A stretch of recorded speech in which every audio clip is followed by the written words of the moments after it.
ฟ้าจีลงมาพดหาบาดโซยจำหลักไหลว่าเจ้าพัวฟ้า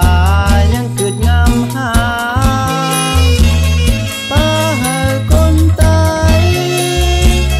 ได้เฝ้ากองอยู่เลยถึงหลายปีตายดำเฮาอยู่ต่างเมืองเบามีเมืองที่ได้อยู่ผู้สร้างผู้ทรงคมเจอลายปลายเสียเมืองโบบาปคนตายให้เจ้าพัวฟ้าเย็ดใต้ล่างอ่าวถึงหลายปีตายดำเฮาอยู่ต่างแดนก้อยหักแปงเบิ่งแย่งกันมันเที่ยวยามยืนเป็นความสอนของเจ้าพัวฟ้าแบ่งปันกันได้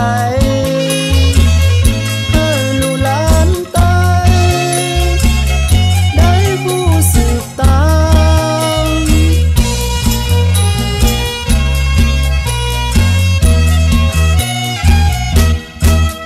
พี่น้องที่หักแปงแต่ปางเจ้าไตเฮาเบาเฮหูจักเจ้าเยซูผู้ที่เฮากองหามาไข่นี้เจ้าเยซูมาหาเฮาแล้วเพื่อมาหับเอาเฮาผู้เจือไปอยู่เมืองฟ้าเย็นปานนั่งตานเศร้าเบาสุดเบาตุนแต่หลอถึงหลายปีตายดำเฮายังเฝ้ากองหา